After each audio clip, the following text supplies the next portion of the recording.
I'm gonna start off this vlog here. We just went off.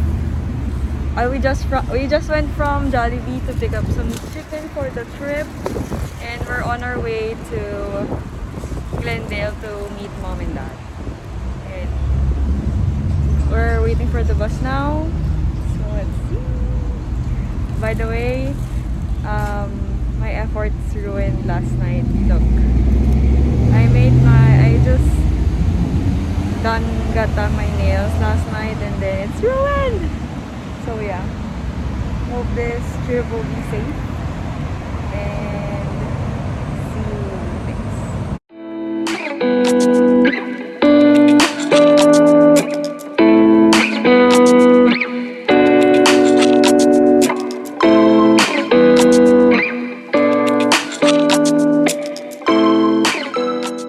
going at the bus.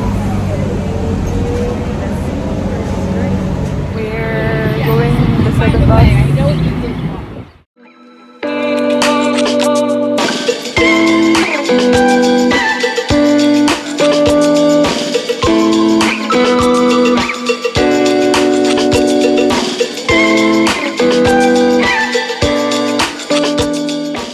We're near mom and dad's office, and we're going to order Domino's again, order food. Domino's on the way, so we're gonna food trip on our way to Vegas. The first stop is Vegas, and we're gonna. I think we're going to just sleep and rest there for a while because the trip to Wyoming will be 6 to 10 hours. I don't know. So yeah, let's see. We're here at Rob's. We bought some goods like salad and banana.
We're here and we're gonna check in our mini hotel. I don't know. So we're gonna stay for one night just to rest, and then the next day we're going to continue journey to Wyoming, Yellowstone National Park. So let's see.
got Jollibee for dinner and some salad that we bought from Ralph's. And we're planning to go out. It's currently 8:59.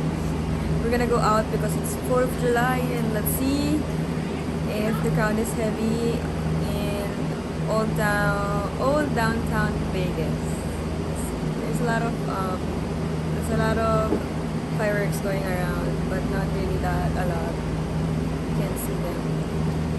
So yeah, come join me in my adventure here in Vegas for one night. They have some fireworks going on there. Yeah, here, right? So let's see if we can go there right later. Hi guys, so I forgot to vlog. We're here at downtown Las Vegas, and I just bought this.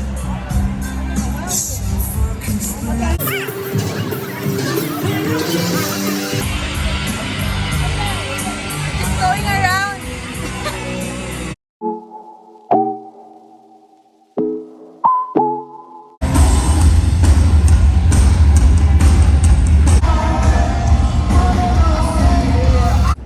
Good morning. It's 5:37, and we're packing on our way to Yellowstone.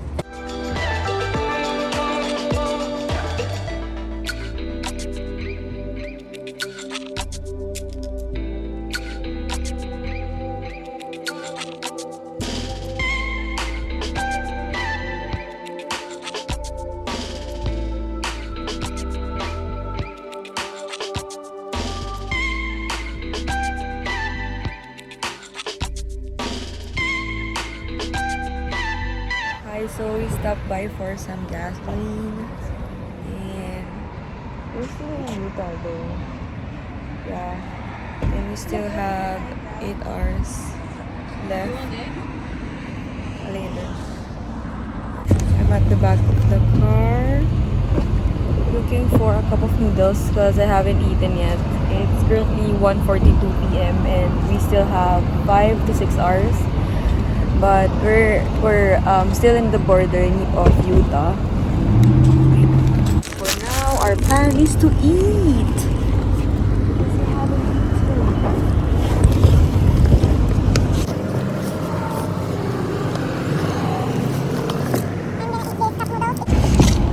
I'm gonna eat this cup noodles, Asian stir fry, Korean barbecue that I picked out. I don't know how to eat this, but let's see.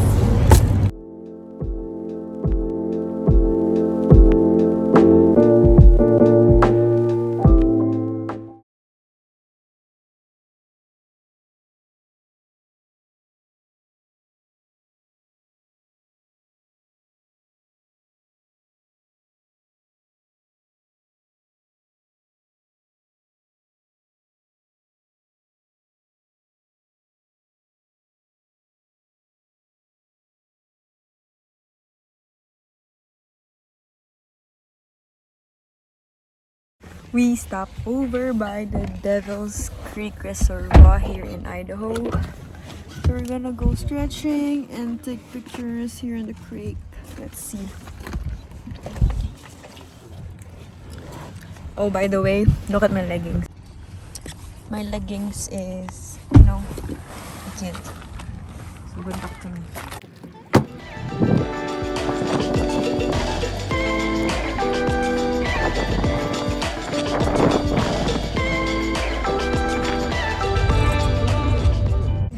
We're finally here after 11 or 12 hours of long drive. We're here. Here's the place. We're at Clubhouse Inn.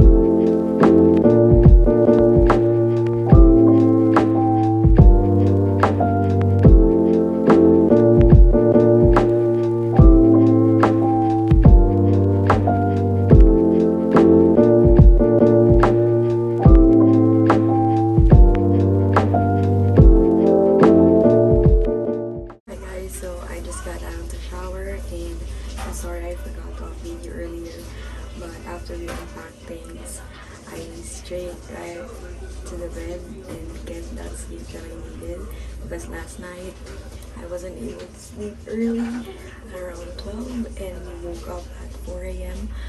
So I didn't sleep that much. So I need that to take that nap, I guess. And I didn't sleep at the car because it's so, I'm not used to sleeping at the car. But yeah, so we just want to update you that we're here at Montana and we're 1 hour ahead from LA. So it's around 11 p.m. here, and that's it, I think. Maybe I'll continue my sleep because tomorrow we're gonna wake up around 6 a.m. to 8 a.m. to have breakfast and continue our adventure in Wyoming, Yellowstone. Actually, we're here at the border, I think. So maybe I will continue that. And then, what else? It's colder here. It's colder here in Illinois. It's around 14 degrees Celsius. Yeah, Celsius. I'm used to that. Celsius, not used to Fahrenheit. But yeah, I think I'm gonna go back to sleep. And let's see what we're gonna do first thing in the morning tomorrow.